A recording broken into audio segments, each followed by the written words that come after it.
Run the clip. Do you know Tottenham? What? Tottenham Hotspur? Topspur? No. What's that? you never heard of them? No. Welcome to Arsenal Above All. How are you all doing this fine Monday evening? I'm joined by two legends, James, the Arsenal Rizza, Johnston. How you doing? How you doing, bro? Oh, I'm very, very good. Pleasure to be here. Thank you for inviting me on of this week of all weeks. Yeah, much appreciated. Fantastic. Always fantastic to have you on, mate. Really appreciate it.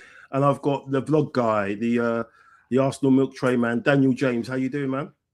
Yes, my bro. Hope you're doing well. Happy to be here as usual. That, like Jamie just said, one of the best games of the season. Great to be on for the Spurs. Yeah, looking forward to it, mate. Yeah, we'll be cooking them tonight. And yeah, fantastic to have you on. Thanks for everyone who's in the chat. And I think it's going to be a lively one. Neil's in here as well. Thank you so much for all the support. Steve's in the chat as well. We'll bring those guys up in a bit. But let's get into it. Arsenal running it back, or Eze running it back almost with another hat trick. But he decided to go with two goals. Against a relegation threatened Tottenham Hotspur, and wow, what a performance! It was a usual North London derby, wasn't it, with a few hairy moments in it. But let's get into it, James. Where we always start at the beginning, after the actual debacle that took place last week. It was Wednesday, wasn't it? Was it even a week ago? Against Wolves. We'll touch on that in a bit, but the lineup, were you surprised with any names in there? I know you normally bring out a really on point predicted lineup, but what were your thoughts on that or yesterday? What you saw? Yeah, so I'll preface this now. After Wolves, like most of us, I was absolutely fuming, quite dejected, not in the best of moods. So I took heed in that I don't want to see anything football. I don't want to read anything football until the game Sunday. I'll tune in just before, I won't watch any of the other matches that are on before us, but I will tune into whatever little build up that Sky will do before kickoff. I'll watch the first 30 minutes of that. So I didn't do a lineup this week. I was like, no, can't be bothered. Don't want to see it. Don't want to look at it. But that is pretty much what I expected would be there. Yeah. So I had no real complaints. So that was pretty. After the way that Martinelli played the other night, I wasn't expecting him to be playing out there on the left-hand side. Trossard, we knew it wasn't a concussion sub, even though a lot of people thought it was, but we ended up finding out it wasn't. And I thought to myself, he's not going to play Madueke still instead of Saka on the right-hand side. He's not going to play him Saka on the left and put Madueke on the right. And he's not going to put Eze on the left. So I was like, look, he'll do this. And that's pretty much what he did. But no complaints. Got complaints about him when the game went on, but before a ball was kicked, I had no complaints, Mike. I mean, looking back in hindsight now, Daniel, after what Eze did in the previous game, it was kind of nice to kind of see Arteta roll the dice and keep faith, put faith in him to start in that game. And he's had a pretty good run against them. He scored against them last season, didn't he? I think for Palace in the league as well. I think that's where he did that infamous celebration now, where he looks like he's laughing at them. But what are your thoughts on just how we started, with that lineup and looking back on the first half again today? We were just all over. We should have been a couple of goals up. Gyokeres looked really sharp, and obviously taking into account the ridiculous situation with the referee, with the equipment going down and taking all the energy out of our play. But what was your thoughts just on the way we sort of operated that first half, especially on the back of that massive disappointment on Wednesday against Wolves? Yeah, man. Do you know what? Just starting from the lineup, it's pretty much as expected. Although I'm not gonna lie, after the Wolves game, I was fuming myself. I shut down everything. I didn't go on no social media. I just ignored all the phone calls. I didn't watch nothing to do with Gary Neville or John Terry's been on a bit of a mission lately as well. I didn't watch nothing. Just lockdown, basically. COVID again in my own house.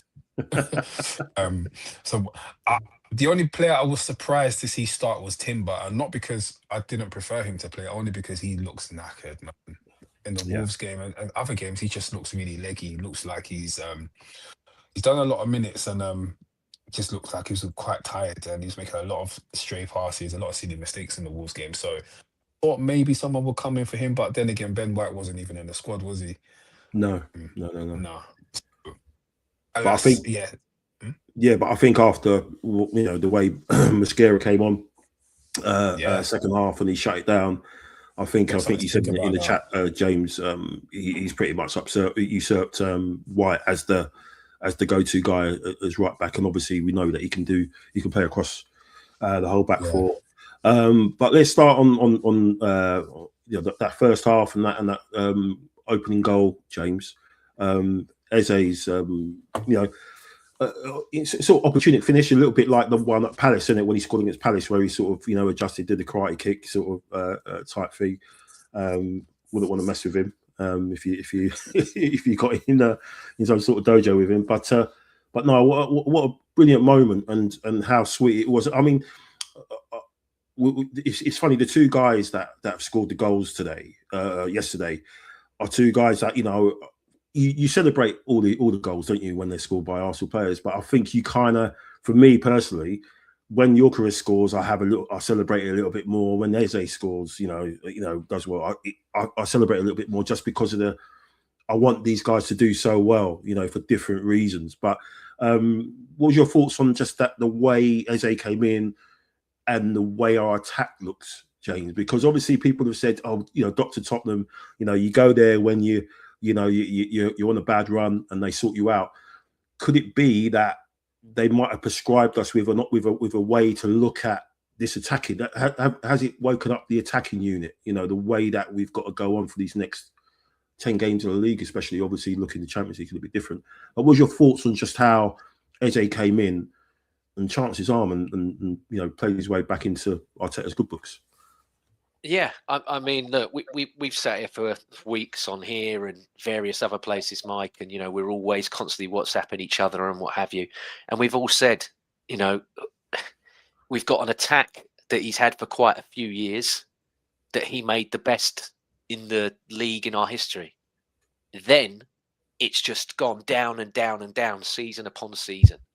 We've now invested nearly 177 million in new attackers this summer transfer window, and they're not doing it either. So you're looking at it going, what can Arteta do with our attack? What can, no matter what combination of players he's playing, no matter who, whether they're ones that have been here before, whether they're the new ones, you can't get a tune out of them. Now, if this lot yesterday end up being the remedy that sorts out all the problems, I'm all for it, because it would be, not only would be hilarious, no team has given us more points to bridge the gap than these lot.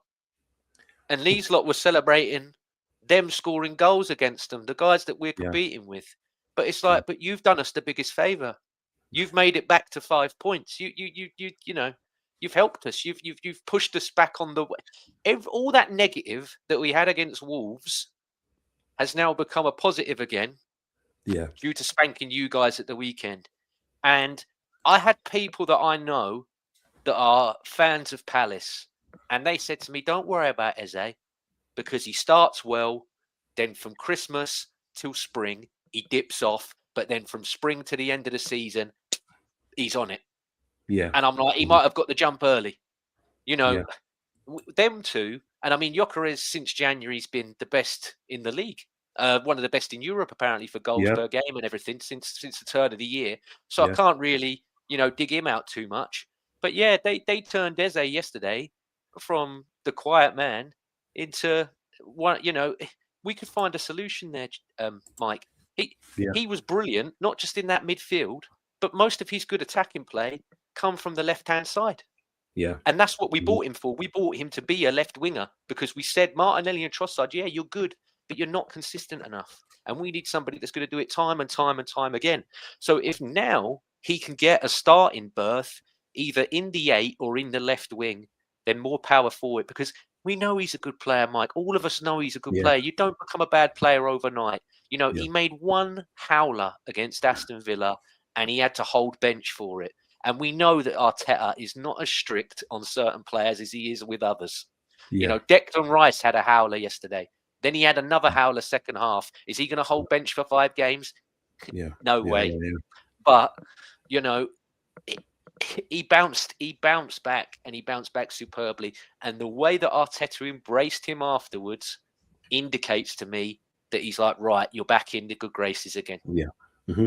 Yeah, absolutely. He said in the press conference afterwards that Eze was upset with him, that he didn't play against Wolves, obviously off the back of the good performance before that in the cup, and he said he now knows how to use him. He knows how to So that was an interesting thing for him to say, and I think when it comes to this business end of the season, the championship rounds of the season, Dan, especially with the cup final coming up, I think always a cup final is always a case of you've got to platform your match winners.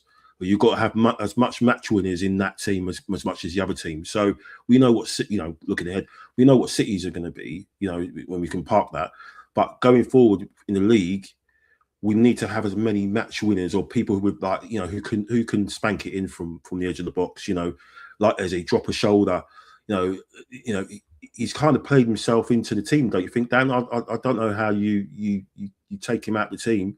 Obviously, we've got Mansfield coming up, and you probably can see him getting rested for that. But in the league, and as James said, Eze over the last couple of seasons has turned, from springtime, he just, in a run-in, he just like switches it on and everything, and he's unstoppable. But what was your thoughts on just his performance and Arteta's words about him? Do you think he's properly, played a really strong hand now to stay in the team? Because the worry is, if he has a quiet 60 minutes, let's say against Chelsea, then he's gonna drag him, and then he put Odegaard in, and then we can't be kind of like, okay, you've got to kind of hold bench for a bit. But what's your thoughts on just how he came in and delivered yesterday. Do you know what? I thought he was really good. He was good. He was positive. He was proactive. He covered a lot of ground yesterday. The time he was on the pitch, he got back and helped out going the other way as well. Yeah, just a really good all round performance from him yesterday. Somewhat, I think a lot of the attention was on him, but in honesty, I thought Gyokeres was the best player on the pitch. To be honest with you, I was more ecstatic for Gyokeres because of the amount of attention, negative attention he's had. Eze hasn't really had negative attention as such. It's more been give him minutes. However, yeah, he absolutely smashed it. But I think he needs to replicate that over a period of time, because he did it last time against Spurs. He was brilliant, and then he was given the start in the next game. He kind of gradually faded quite drastically. So what I'm looking for from Eze now is for him to use this as a launch pad and keep Odegaard out the team. I'm not anti any player, but I'm not Odegaard's biggest fan. And I think many people can probably say that, but I'll speak for myself. I'm not his biggest fan at the moment. I just think where we are now, where we want to go to, we need the ball to move quicker. We need a bit more invention, a bit more creativity, someone who can give us a little bit more in the final third, other than a scooped ball over the top, which is Odegaard's favourite. In where I sit at the ground, whenever Odegaard's got that ball in and around the 18-yard box, we all turn to each other and say he's going to do the scoop pass over the top in a minute. And 9 times out of 10, he does it. I think we just need someone who's a bit more cute, a bit more inventive, and just with a bit more tact. And I think Eze is definitely the man for that. I just want to see him do it consistently. Yeah. We can all pray. We've got, like I said, we're in the business end of the season. We just kind of hope that we can get Havertz back into the mix as well. That would be interesting to see what happens when he if he gets fit. But yeah, I think if he's in the zone and the way he played, like James said, it wasn't just his goals; it was just his overall performance. The way he sort of, I think the favourite bit was when he skipped Paulinho on the wing. That's absolutely done him. I just wish he sort of picked out Gyokeres, who was like at the far post. I mean, he took the shot and kind of he got blocked, but I just wish he kind of picked him out, and then that would have been another goal. But yeah, let's quickly go into the chat. Steve's in there saying hello to all of us. Thank you very much. Neil's just making reference to the intro, saying, just end the pod. No, I don't need to do anything else. Yeah, thanks. Neil saying, obviously, he's giving hello to you. Thank you very much. Appreciate that. Neil is in good form. What do you call 5 top Spur fans standing here to air a wind tunnel? Very good. But I thought that would have come from you, James. You're usually one with the jokes, mate. You probably can't come up with one before the show's done. Thanks for the comment. Eze single-handedly gained us 3 points at Spurs versus home, 3 versus Spurs away, 3 versus Palace at home, and 1 versus City at home. Also played his part in getting to the Carabao Cup final. He's been with the money in mind. Yeah, he's been on worth the money. Yeah, worth the money. Yeah, he's in the limited time that he's had, it's almost like he's been out in the cold, as we know. Obviously, as you mentioned about what happened with Villa, and then when he's come in, it's almost like he's playing under pressure even more so. You see him having quick glances to Arteta and see what he's doing and whatever, and that's kind of pretty hard for him to play under. And then you look at Gyokeres, and people have been slating him off, but we've never said, James, have we? Oh, this guy, he's missing all these chances. I mean, oh God, he can't stick the ball in the back of it. You weren't getting any chances. That's the thing. He wasn't getting any chances. Yes, you could say he could maybe work a bit harder off the ball, not get involved in tussles so much, but the guy weren't getting any chances. And I think the difference was yesterday that we played a lot more. If you notice it, James, a lot more vertical passes. If you notice, we found him a lot down the channels where he had that shot before the game got held up, where he cut inside and then he hit it. There was another one through to him, which Rice messed up. when he made a good run. He sort of passed it behind him rather than in front of him. And there was another moment as well. We were playing a lot more vertical passes, and lo and behold, Gyokeres looks a different beast, knowing that, this is what I used to do for 2 years in Portugal.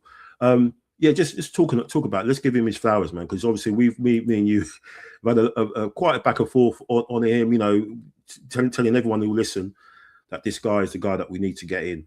This is a centre forward that we need. And obviously, he's looked a bit ropey at times.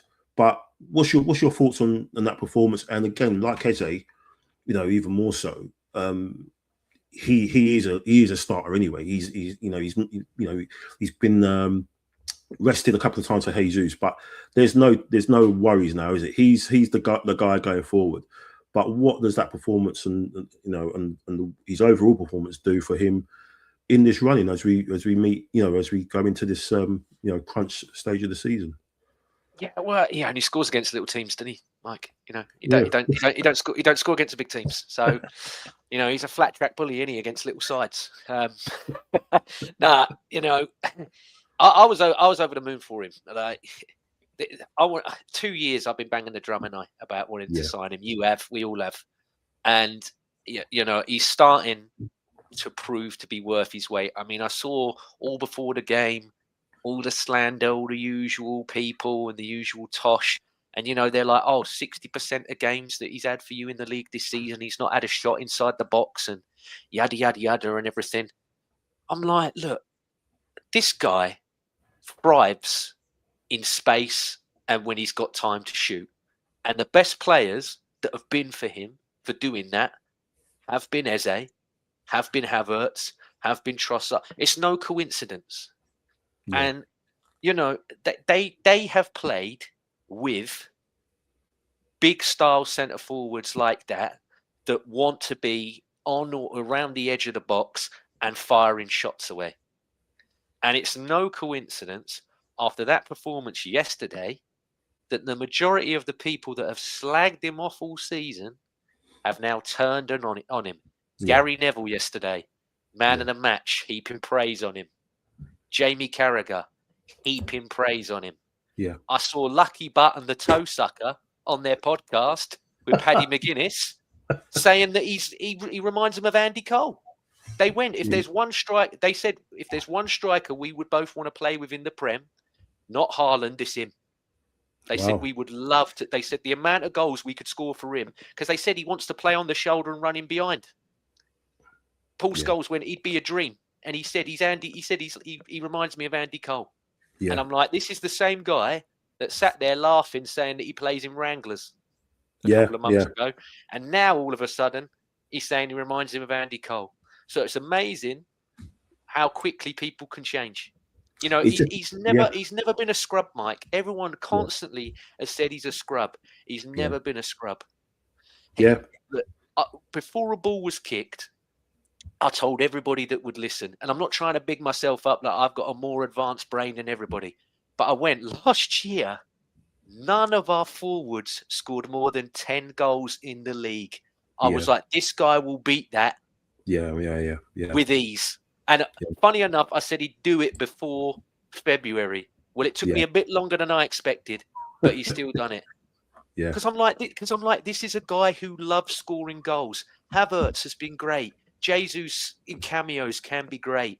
Marino, when we've needed him, can be great. But none of them, to me, love scoring goals. Like a proper, we were all raised on 90s strikers. Yeah. Like Batistuters, your Shearers, people that loved to score goals. Havertz and all them weren't them guys. This guy is. Yeah, 100%. And having said that, he's on track, obviously, in all competitions as being the highest goal scorer under Arteta. So there's this talk about, obviously. Yeah, that is that as well. Wow. So he's already, a couple of goals behind. He just needs 3 more goals to be the highest scoring striker under Arteta, who, and as you can see with the numbers, Lacazette, obviously, with 17, you're looking at ideally someone hitting 20, and you probably would have said Kyle probably was on track for that before he got injured and stuff. But yeah, I just think he's always needed the service, and whether that was down to you know, how long was it going to take before the realization that, you know, we need to feed this guy?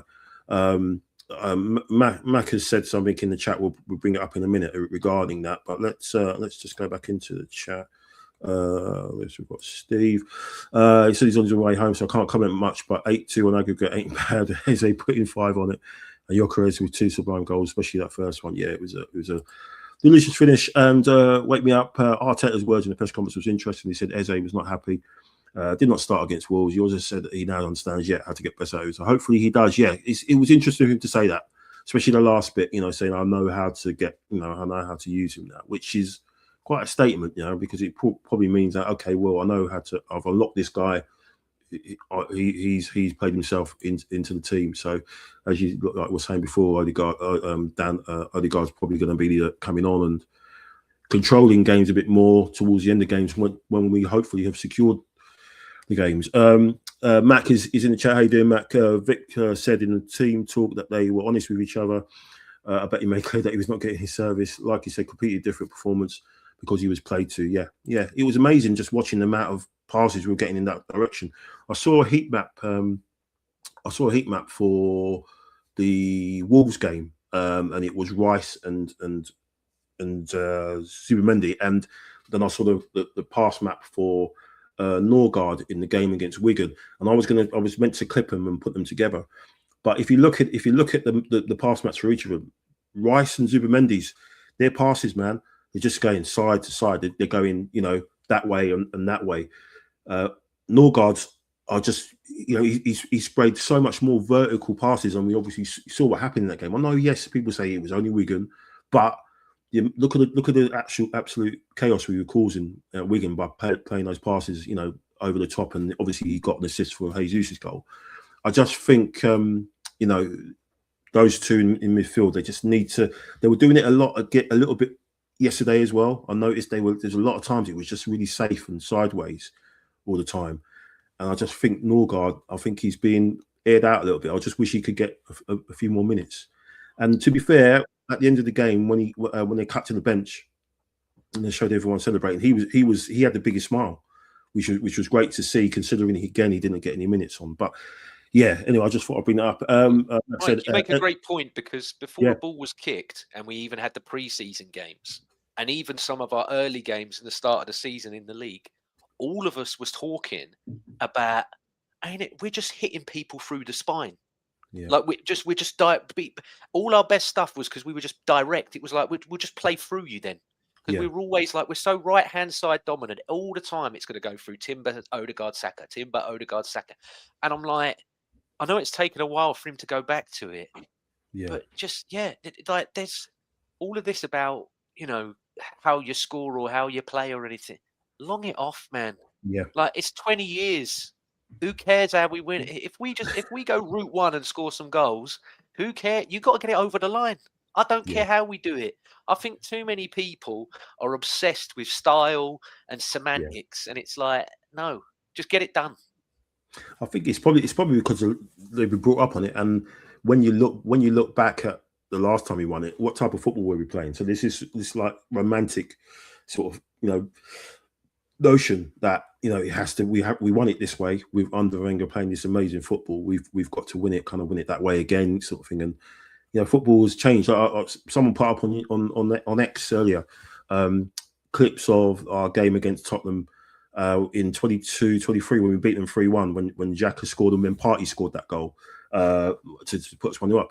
And the football we played then was amazing, but it was because it was all transitional sort of thing. You know, it was really quick and fast and stuff and everything. And football, you know, look at how much it's changed, you know, in 4 years, you know. So you're right. I just get it over the line. Like you said, just get it over the line. And I think we've got the tools. We've got people who are happy to play that kind of style of play. We know Eze can pick a pass. We know Gyokeres loves to be on the end of those passes and play that kind of way.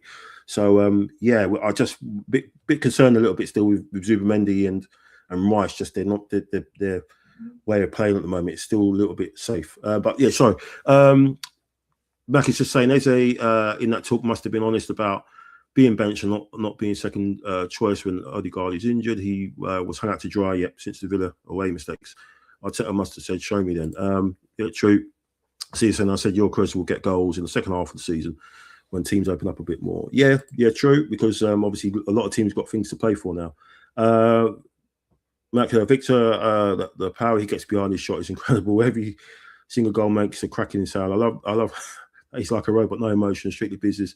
He's a ruthless striker that we needed. Yeah, we've been saying that for a long time. Those that have watched him, and just glad that he's getting his flowers now. And remember when he won the title with Sporting, and he walked off down the tunnel with the trophy on his shoulder, and everyone was saying, "No, he's got. If he runs that back, he does that." For us, that's it. We're finished. We'd be so happy. So hopefully, me and James get to see that more than most. New subscriber off to bed. Thanks for subscribing, and thanks for your comments. Really appreciate that. If you watch that back, thank you very much. And Max said, agreed on Norgard. He needs to get on for Superman. He looks really leggy. He needs a break. Yes, I thought he did okay, but I just thought there were a couple of occasions where he could have played it forward. Rice as well. It's talking Rice. Did a lot of talking last week or so, hasn't he, Dan? with the interview and after the goals, he says a lot, and after disappointing games, he says a lot to the camera, and everyone picks it up and stuff. What was your thoughts on his performance? Because I think obviously he's West Ham, isn't he? And obviously he's Chelsea before that, so he's got no love for Tottenham, and he's definitely got some running beef with Yavi Simmons. I don't know if you noticed it. I think it was Gyokeres. Was it Gyokeres' goal? I think it was Gyokeres' goal, the fourth one. And it's funny, Odegaard's doing the mask on Gyokeres as well. I don't know if you've seen that. If you see it again, when Gyokeres is doing the mask thing, and then Odegaard takes his hands away, and then Odegaard ends up using his hands to put over Gyokeres' face, and Gyokeres is kind of like, you're suffocating me. But in the distance, you see Rice jogging over, and he's turning, and he's saying something to Yavi Simmons, and Yavi Simmons says something back to him. So there's definitely a little bit of beef, because I think Rice took him out in the game at the Emirates. He was a really bad one as well. Yeah. And then there was a bit of a clash in the game yesterday. So there's a bit of a beef there between them, which is interesting. I don't know whether that started from when England played Holland in the semi-finals of the Euros, maybe. I mean, something might happen in that game. But it's interesting, those two got a little thing going. But what's your thoughts on Rice, Dan? Do you think he's just he got a little bit too gassed up, and maybe drank a little bit too much Kool-Aid of himself, just when he's trying to do the Iniesta tiki-taka move, when he should have just cleared his lines? What was your thoughts on him? And looked a bit, a couple of moments, isn't it? Even in the second half, when late in the second half, he misjudged the fight of the ball. But what was your thoughts on his performance and just how he's been last week? Yeah, for me, he dropped to 6 out of 10 yesterday, 6.5. What I'd like to see from Declan, I don't know if anybody agrees with me. I don't know if I'm on my own with this, but I'll stick it out there anyway. I want to see Declan stop all this smiling and all this Mr. Nice Guy stuff. I'm not on it. We're in a dogfight now. The last 10 games, I want to see roll your sleeves up, serious face. Okay, kind of like what everyone used to say about AJ once upon a time. Remember, I used to say, "Oh yeah, he's too much of a nice guy." Trying to be the crowd favorite. Bro, stop that. In my opinion, we need you to just dig in. I don't mind that little bit of argy-bargy with Simmons. I want to see that more. I don't mind that at all. That shows me that you know what I mean, you're up for it and you're willing to leave it all out there on the pitch for the team. So I don't mind that. So yeah, I said to you in the chat yesterday, didn't I, Mike, in our WhatsApp chat? I'm sick of all this Declan smiling stuff. I don't know. Maybe I'm clutching at straws and I'm being. But just in my analysis, I want to see one of them. If he's meant to be like one of the main leaders, obviously Odegaard is not on the pitch. You don't really see him as a kind of like the real talking kind of shouty type. You always see Declan and getting the players together and that. But I would love to see him be more kind of like stern face, pumping the fist. Come on, guys, I think for the last 10 games now, that's what we're going to need. We're going to need someone in there that's, making everybody kind of come together and focus on the game. Not to say that they're not doing that, but I just, from Dec in particular, I know he is who he is, and he's always been kind of like the media guy, kind of like the next English captain kind of material. That kind of, I know that's his persona, to be honest, and I Yeah, don't, but I'm just saying I want more of a Vieira kind of persona in there, someone who can just put in a real strong tackle, stick it in on someone, and just say, "Come on, guys, let's get going." I don't necessarily want to see someone smiling and laughing all the time, if I'm honest. But that's just me. That's just that's just me. That's how I used to play anyway. I was never smiling and having handshakes and all that with my yeah, opponents. yeah. It was. But It's yeah, funny. I go on. Go, bro. No, I just want to see, like, with regards to that mistake as well. I didn't like it when he made the mistake. We're running back to restart, and he's smiling, he's laughing. I know it's probably an uncomfortable one, but for me, that just didn't resonate well with me at all. I'm looking for him to be like punching the Yeah, air and look really upset and look really geared up and amped up. yeah. But that's just me anyway. Yeah, he probably realised he mugged himself off because he probably knew that because he's so media savvy, he probably knows what they were Yeah, doing. He probably knows that 30 seconds ago I was doing all the focus and stuff like that, and I've done that, and he just knows they're going to clip him up, and he's probably just realised, I've mugged myself off here, and yeah, you saw how happy he was when Gyokeres scored his goal. He's kind of got him out of jail a little bit.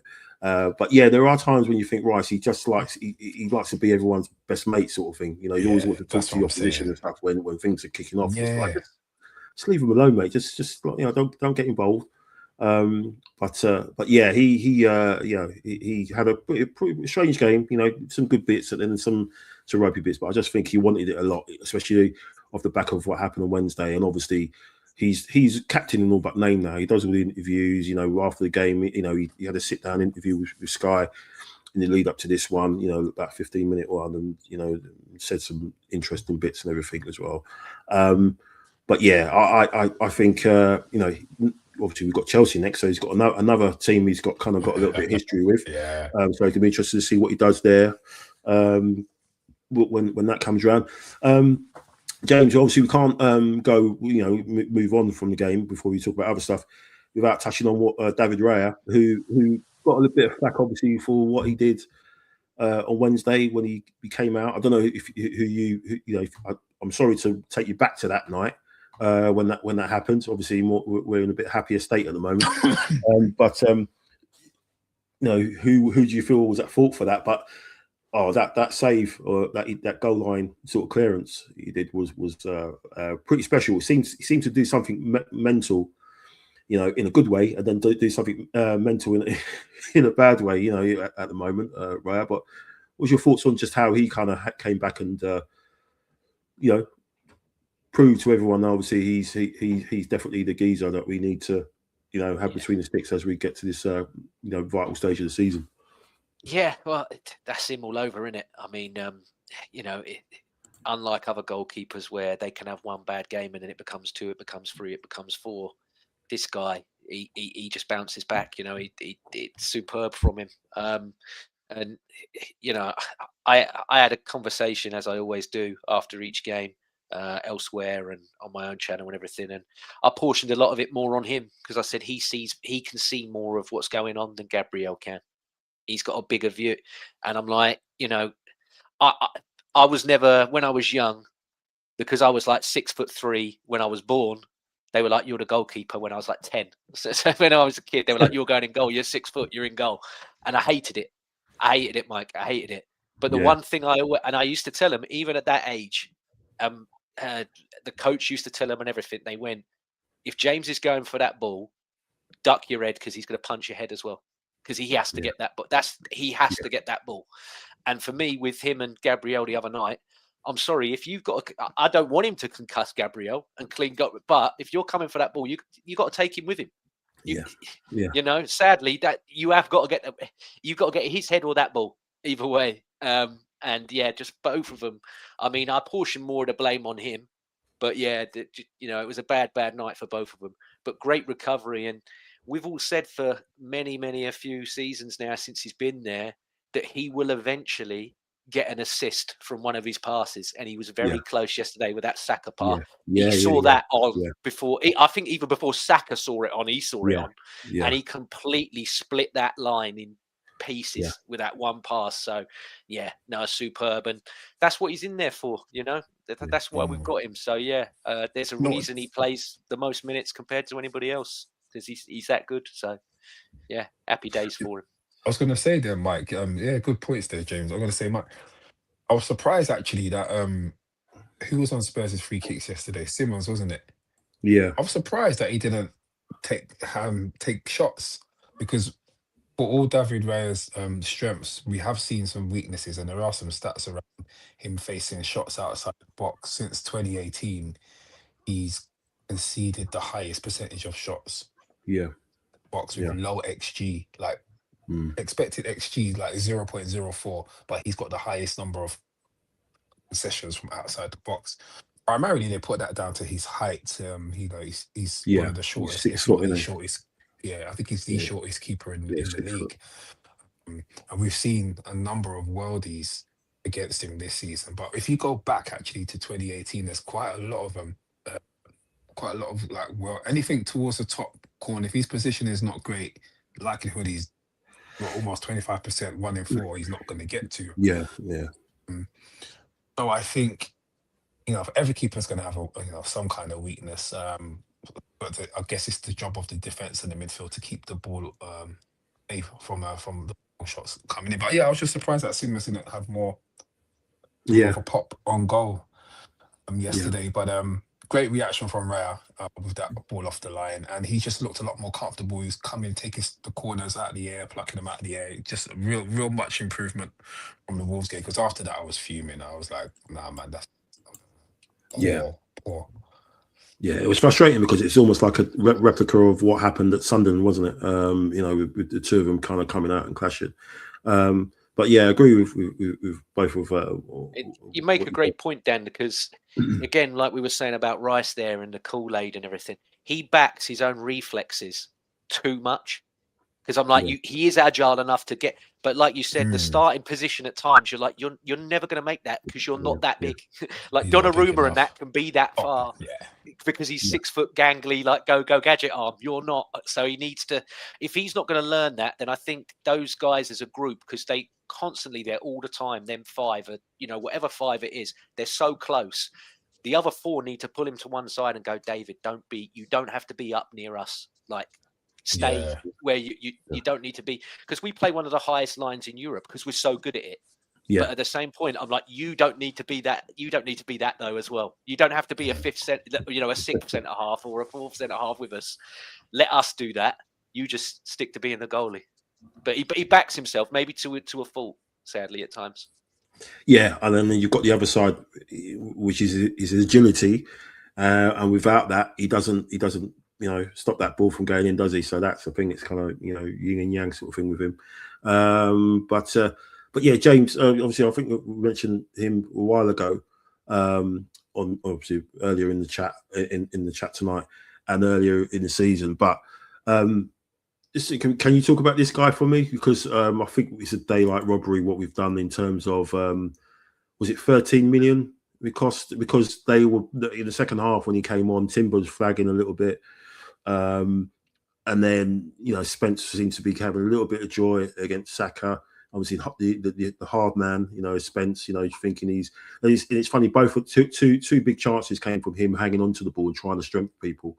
And obviously he lost it, especially the last goal for Gyokeres.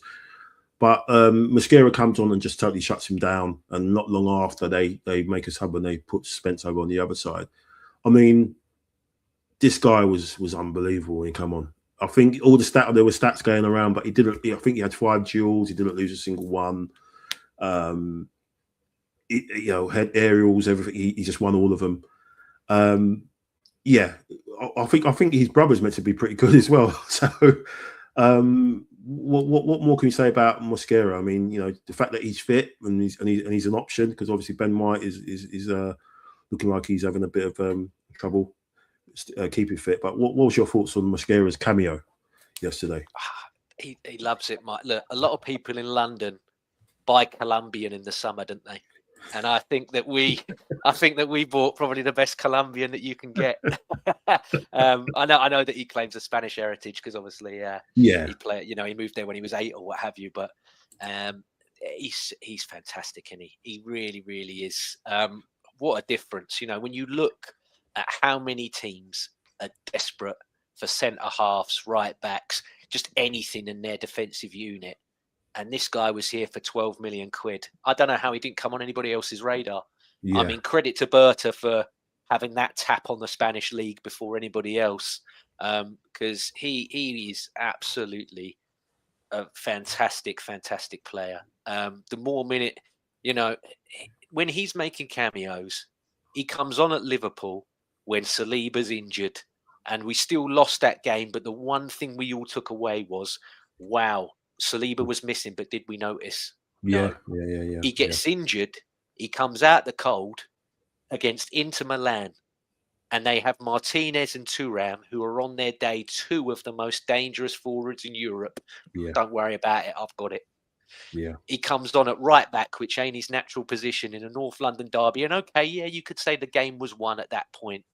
But still, Jed Spence likes his old WWE, and he gives it the whole Jed Spence penitentiary like he's the Usos. Yeah.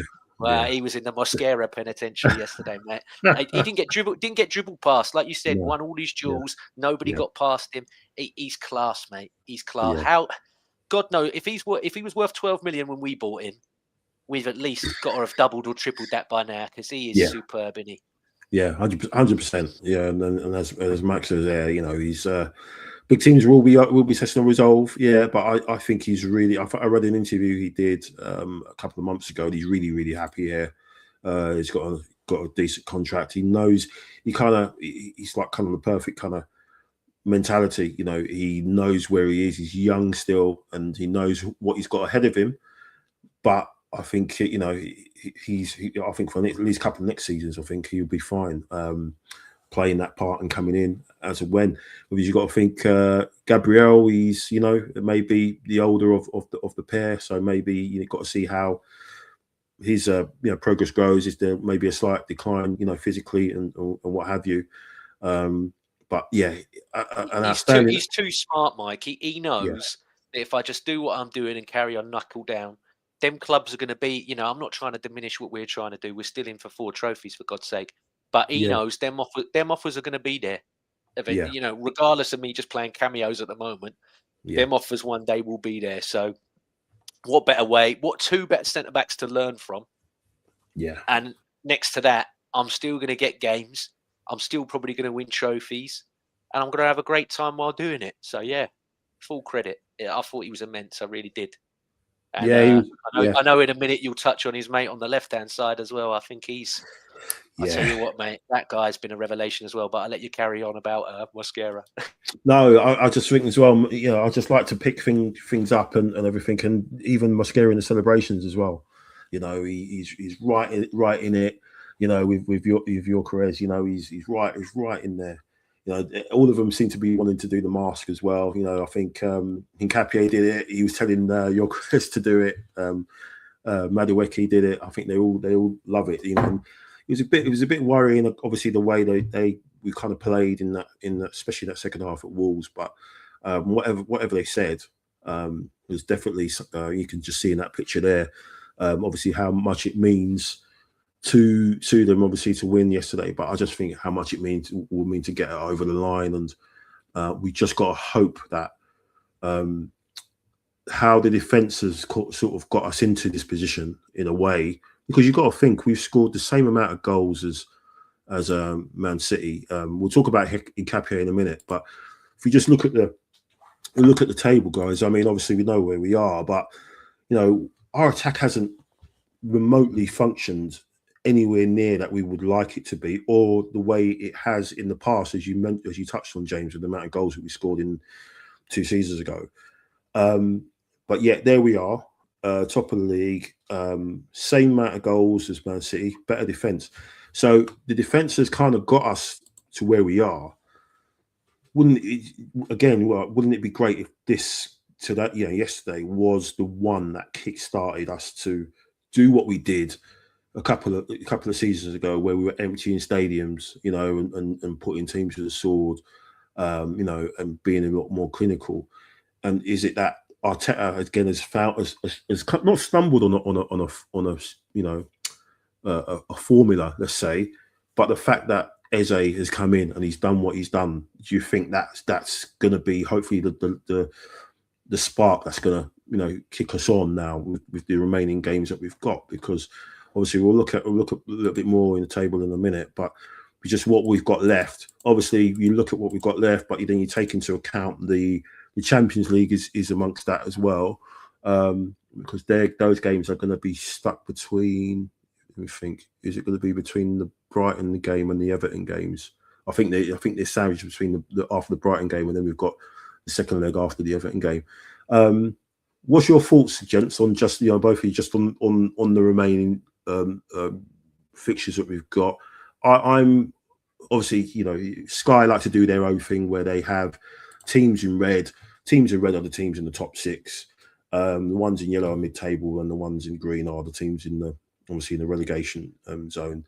I think City have got a little bit more. I wouldn't say easier. I think they've got a few more greens in the next couple of games, but I don't think we after Brighton and Man City, we don't leave London for the rest of those games. Do you think that plays a key point with the rotation and the schedule, or do you think it is literally now? It is a cup final. You just play the strongest team now, and as the dice, as the dominoes fall, you just go rack to it from there, James. Yeah, I think that's absolutely spot on, and I think the way that they want it is that they want it to be a shootout for that Man City game. That's what PGMOL want. Yes, that's what Sky and all that want. Yeah, and whatever TV channel company you want to throw them in. Hopefully, we can go into that Man City game with a buffer like that we've got now. That would be amazing. I'm not taking anything for granted that we will, but that would be best case scenario. But for me, Mike, the one that's going to prove everything to me will be that Carabao Cup final. Yeah, I think a lot of people are still diminishing really the importance of that. And I know throughout my years of being on YouTube, I've started when I was about 17 years old, and I'm coming up to 35 in September this year. So I've been around the block for a long time, and I've said some wild things myself. But I think anybody that can diminish a trophy after 6 years of not winning one, and over, nearly 8 to 9 years since we've been to a final that fans are allowed to go to, I think that's absolutely madness. I think that's more mad than anything that's ever come out of my mouth in the whole time, mate, to be honest with you. But I think this group and Arteta beating him in a final is gigantic. Yeah, massive. I know he's done it in the Community Shield and what have you, and people can go, it was on pens and everything. But to beat him in the majors will set up the rest of what we're going to do, because he can't keep being little broed by this guy. And I believe in the end of the season, he's going to pack up and leave. I think the way he's talking, I think the way things are going, is basically indicative of the fact that he's going to clear off. Yeah. And if he clears off without him beating him, if we ever do it afterwards, if he keeps his job, it will always be, but you never did it when I was there. And so he will little bro him for life. Yeah. And I think he needs to, just as much as the players and the group need it, I think he needs it so that he can finally, Luke Skywalker, Return of the Jedi settings, take off the helmet, have him beat, you know what I mean? He needs to get it done. Just it will be massive. It'll be massive, mate. And I look at it and I think if we lose that, it will be like '99 when we lost that semi. I think everything. Yeah, that's the worry. I think everything goes. I think everything goes after it. I know you've still got 3 other trophies that you're in, but I think it just knocks us completely losing that Carabao Cup final. I think it's that important. I really do. Yeah, it'd be interesting to see how they play against us in that game, Dan. When it comes, obviously we do a big preview for that there at the time, because obviously we know what they did when they came to the Emirates. They parked the bus, didn't they? They took off Haaland early in the second half and what have you, and so it'd be interesting to see how they approach that game. But what's your thoughts on those fixtures, Dan? Is it literally just a case of you just have to can't even think of April, whenever it is we play them. It is obviously Chelsea next. We've got a little bit of previous with them. It's going to be interesting if Liam Racine is going to be as gobby as he was. Is he going to get some sort of tape out, or some sort of barrier that stops the goalkeeping team going into their side of the pitch and all that nonsense? What's your thoughts on the running, Dan, and obviously looking ahead to the Chelsea game? For me, no game is easy. I'm just looking at the fixtures now. Obviously, Chelsea, they're going. There's a real scrap for. There's a real scrap for the Champions League places. Yeah, real scrap between 4th and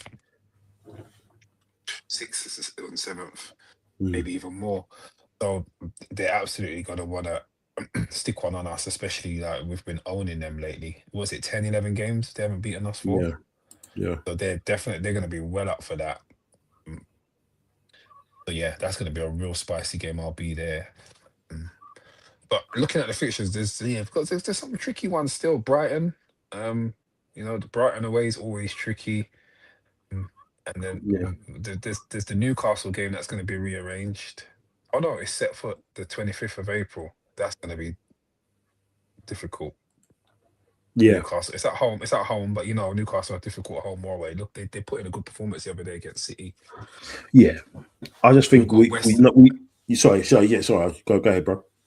Oh no, then I was just going to say we've got West Ham and Burnley towards the end, who might be in a scrap or to avoid relegation. So it's not going to be easy, and it's going to be the same for City.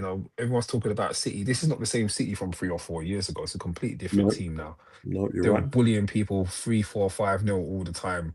Now it's a lot different. And interestingly enough, speaking of the cup finals, kind of like a springboard. I mean, interesting that they won't have Gahey for that match, and he's looked really important for them lately. Yeah, But I actually believe if we did lose that game, it will either do one of two things. It will either do what you said, James, which could be to inspire the team who wins that to go on and win the league, or whoever loses it, it could give them the fire in their belly to say, right, that's it. You know what I mean? So I'm 6 of one, half a dozen of the other on that.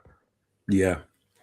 I think in '99 we did take it to the last day of the season, didn't we? That league title race, so we could have won it on the last day. I think they, of all teams, United there to play Tottenham, didn't they? And I think they beat them quite convincingly in the end. And I think we played Aston Villa or something like that, I think, and we won 1-0 right at the end. So yeah, I've got the same kind of worries that it could pan out that way. I think we'll end up playing them again probably in the Champions League at some point as well. The way it's going to pan out, and who knows, the FA Cup as well. Not that we want to wish that, but yeah, paying them 5 or 6 times a season, that will push me over the edge, I think. But yeah, one of the obviously joyous things as well is the meltdowns as well. Obviously, the result has brought upon us, as the Arsenal fan base. We're getting told that Gabriel's a disgrace for diving and what have you, and making a matting out of it. And but then you see the images of what Joe Linton did to us, when to Gabriel, when Cedric, remember Cedric, that had a little nudge in the back of Son, and he went down like a sack of potatoes, and that was a big game, was it? That was the game when I think when they beat us 3-0, and it was like a Champions League almost decided, wasn't it? So funny how people forget about stuff like that, but when it's Arsenal, you get bashed over the head. But yeah, going on to Mac. Look how amazing we were, not passive, trying to protect the lead. There were no teams that we can't beat. We need to put a ref. Yeah, you kind of hope. Yes, it was Tottenham. It was relegation fodder. Again, 2 games in a row. This time we didn't chuck away a 2-goal lead, but you're just hoping that Arteta's seen the thing is, I think what played into it as well, James, was the way that Tottenham set up, because they're Tottenham, right? They weren't going to sit back and try and do what Thomas Frank might have done. He would, with this new manager, he would have got skinned alive if he tried to come in there and played that way. I think because they came out, that's why we had a bit of joy, as well as the way that we played a lot of more vertical passes. I just think on Sunday, I think Chelsea are just going to come and try and do what they did in the cup game again. I think they're just going to come and do the same thing, try and keep it cagey and tight, and then probably bring on his subs again, Esteval, whatever, and try and nick something. Just obviously, I know we've actually got a week to look ahead to that. But what's your thoughts on that? Do you just think it doesn't matter what the opposition are going to put out now? We know that we're in the, we know what we need to do, or do you still worry that we're going to start reverting to this, sideways, horseshoe of doom passing and just play high risk football again, fine margins game of football like we did against Wolves? Yeah, it's really hard until they're out there and you're watching it, Mike. You don't know which one you're going to get.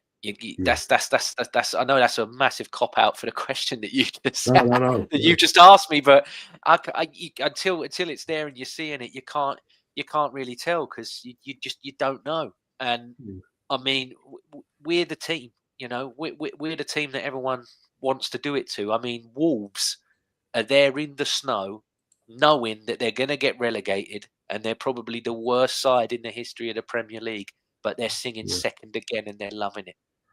Yeah. They're loving it. They're giving it the big one when they're going down. Like I said, as the worst team that's ever existed in this competition for nearly 36, 37 years that it's been going on, and they're loving it. So Chelsea will be no different. And like I said last night on the Highbury Squad, this lot yesterday are a noisy neighbour. They're not a rival. They'll tell you they're a rival. They're not a rival. Never have been a rival.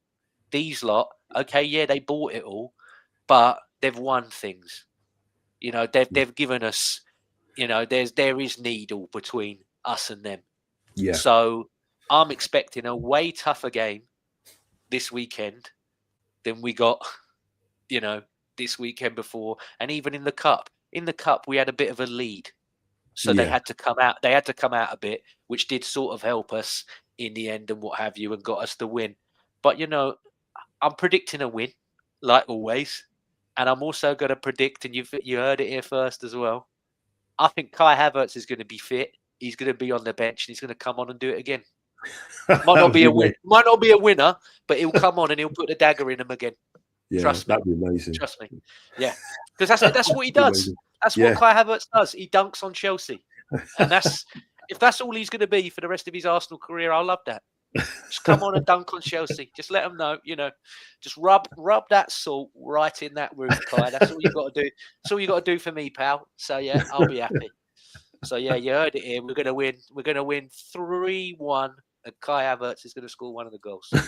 Oh, nice one. I'll hold you to that, mate. Hopefully, it'll be amazing if he does that again. Dan, what are you thinking about Sunday, mate? Yeah, man, I think it's going to be a win. I do think they're going to obviously come out and they're not going to. No, they're going to have penalty. Palmer be trying to get another penalty. Obviously, that's if he plays. He normally tries to get out of those games against us. Yeah, but no doubt if he does play, he'll be trying to, if there's any penalties to get given, penalty Palmer will be there for sure. Reece James, they'll be doing the James and the Timber comparisons, as with the Casado or Rice thing. It's just going to be popping off. I think it's going to be quite a feisty game. I think it's going to be a narrow game. I reckon it's going to be something like 2-1. I think we're not doing great at shutting teams out at the moment. So I honestly say we're going to shut them out in terms of not letting them concede. I do think they'll get one. I think by that time it might be 2-0 to us. They might get one back, and we'll have to knuckle down and see out the remaining game. I'm going 2-1 to us. Yeah. João Pedro is a really important player for them. He's playing he's playing very well. With him, he's playing excellently with his back to the goal. And one analysis I've made of Gabriel and Saliba this season, they struggle against big, strong strikers who can play with their back to goal. In the area, I've seen them struggle. Quite a few times this season, I've seen them struggle in Champions League and domestically. Yeah, Saliba never has a good game against João Pedro as well, Dan. You're spot on. Yeah, Even when he was at Brighton, he ran rings around him at Brighton as well. Yeah, me and James have kind of said that about Gabriel when he plays against a physical centre forward, especially a mobile one. He does get into his head a little bit, so kind of hope that he's on his game Sunday, because I think with what we did to him in the cup, they're going to come to spoil. They want to make sure that they put a spanner in the works, and even if that's a draw, they'll take that and they'll think, oh yeah, we've messed up your title. You're not gonna win the title, because of that, because they know that we need to win that game. So I think they'll come to spoil and try and and they've got a horrible run of fixtures as well. Chelsea, have you seen their fixtures for April? No, is it? Have they got City? Have they got City? Have they got to play City in the running, or they play City? They've got us. They got City. They got us away. Then they got Villa away. Then they got Newcastle home. Then they got Everton away. Then City. Okay. Then Man United at home. Then Brighton away. All in April. And then the second game in May is Liverpool away. They got a lot of tough fixtures, and they want to get top four. They got to really knuckle down. It's going to be hard for them.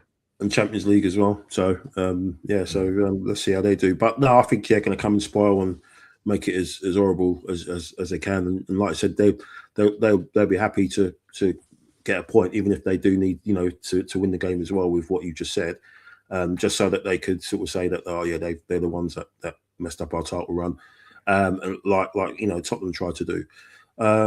But guys, thank you so much for your time tonight. It's been a good chat, obviously. After that absolute nightmare midweek, it's just nice to always put the dagger in those Muppets with their tifo. Obviously, what was that tifo? Was it North London since 1882? Even though officially Middlesex was where they were based, wasn't changed over to 1965, and obviously we were in North London for a long time before that. So technically we were in North London a lot longer than they've been, but they don't know their history, do they? They don't know much at all. But yeah, I just it did make me laugh, that tifo, and the guy that was on the PA as well chatted his nonsense, saying, "Oh, they're scared and they're worried." I mean, who does that? Who really does that? In this day and age, just unbelievable. Thanks, Brenny. Brenny's working hard at the moment, man. But you say that would 8-2 be a Spurs fan right now? Yeah, 8-2 in aggregate. Lovely stuff. 8-2. Thank you so much, James. Really appreciate it. Obviously, you can catch James on the Highbury Squad, his own channel, James Johnson's Football. Obviously, he's a guest pundit on on here. Sorry, on Arsenal Above All, and on Purely Arsenal as well. Dan, you can catch Dan maybe just getting out of your bedroom window, with leaving a box of milk tray.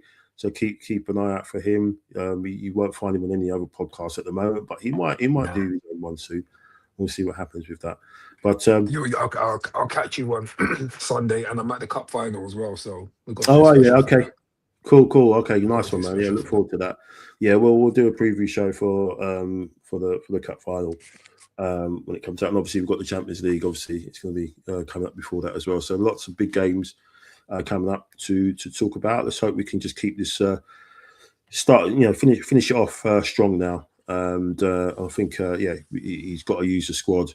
And I think like you said, James, I think if you get Havertz back on at the weekend and just keep him fit for these, just eight of the remaining 10 league games. If you've got him at the Etihad, for example, it's massive, isn't it? It's absolutely massive, because he'll be up for it. He'll want to put the dagger in on them as well. So fingers crossed. But thanks, gents. Thank you for your time this evening. Thanks for everyone in the chat. Please like, share, and subscribe. Will we be back? I'm not sure when we'll be back. I'm too busy enjoying all the haters, reactions, expressions, losing the plot, Those two Tottenham brothers as well with their stuff. Paddy Powell putting out loads of stuff about when they thought they were going to buy Eze and the fallout. It's just been fantastic stuff. And so I don't know when the next show is going to come out because I'll probably be too busy watching that for the rest of the week.